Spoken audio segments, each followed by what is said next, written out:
some men, and maybe some women too, but some men certainly would think that saying to your lady who is a bit insecure about the relationship, saying to her, well, I'm here, aren't I?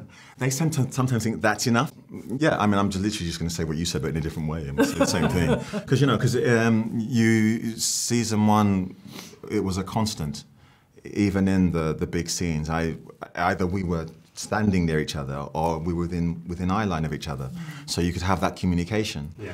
But of course, when it's not, the person isn't there at all, it's a different thing. So you do kind of, well, I did sort of go, oh, I mean, can't I have Eve here?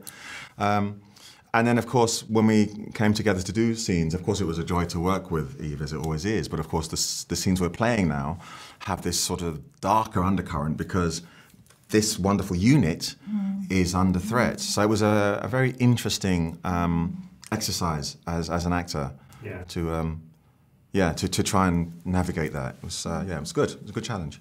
I have a feeling, actually, and it's probably going back into gender stereotypes. I have a thing that Corliss can't multitask.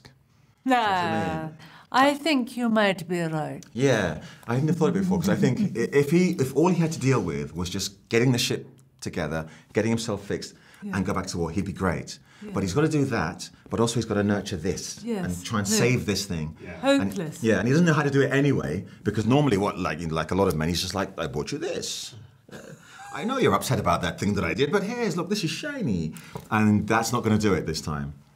So he's being forced to grow up. I'm just so fascinated by this every time this comes up, because to me, it's like he's in such denial going on that not even aware that there's an issue. That's what it feels like from this perspective. I think I'm always amazed to hear that there is an awareness. There is an awareness, but I think it's kind of like some men, and maybe some women too, but some men certainly would think that saying to your lady who is a bit insecure about the relationship, saying to her, well, I'm here, aren't I?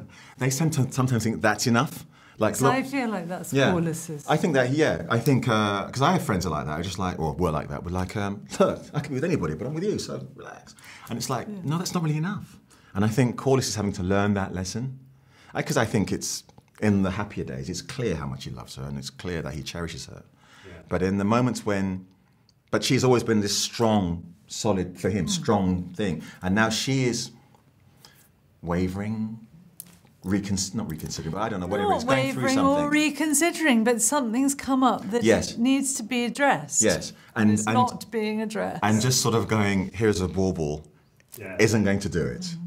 This is not my quote, but I've heard someone else say that marriage for men sometimes feels like the finish line, but it should be the start. Right, absolutely right. I think you're right. It's like, we've made it, we've done it for you, now that's it. That's the end of the work. Yeah, I think that's very good, actually.